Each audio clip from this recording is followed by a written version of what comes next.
Just want to make a quick review on this apc223 pistol. Awesome gun. Been looking for a PDW for a long time, chambered in 223, and this is probably the best thing I've found so far. Very smooth action, very little recoil, shoots great. But I figured I would go over a couple things that I could not find any videos about. And the most important is installing a brace. So this is the brace that I picked up for it. This is the SP Tactical SBTI. I think it looks pretty clean. It doesn't have that center stuff here like the other, I can't remember what the other model is, but very similar. Just this one has a nice open area there.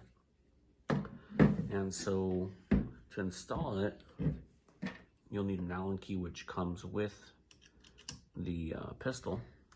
You can unscrew this screw here. Of course, drop the Allen key a couple times. All right, so once you take that out, this thing here will just pop right out. Once you got that out, you're just gonna put the brace in like that. Put the screw back in.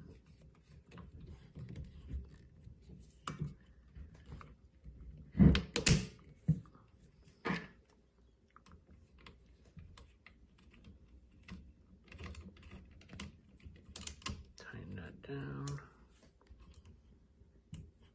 I found that having it pretty tight works pretty well. It's a nice solid lockup. So it's really that easy to install that brace on there.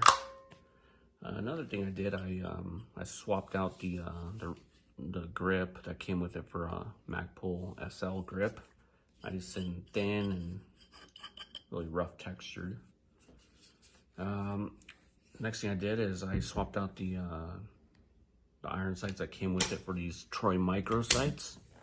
These are way nicer than what came with it. So these are the sights that came with the APC.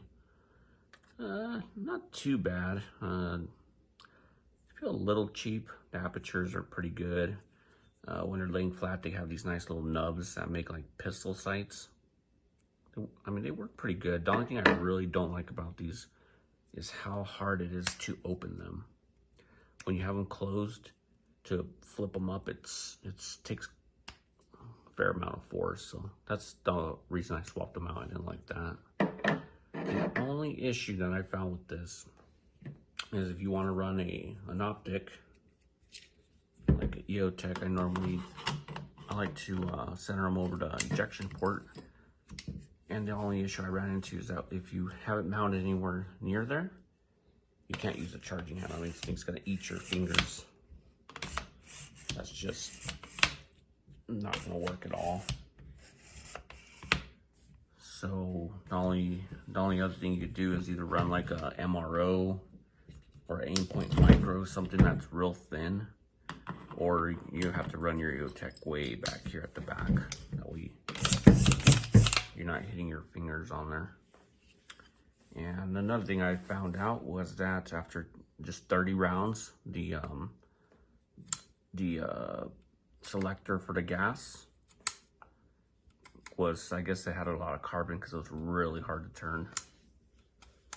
So I'm sure that gets full of carbon pretty quick. But other than that, this thing has like no recoil. It's pretty accurate.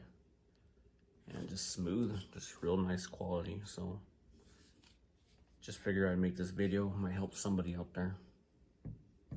If it does, please give me a like.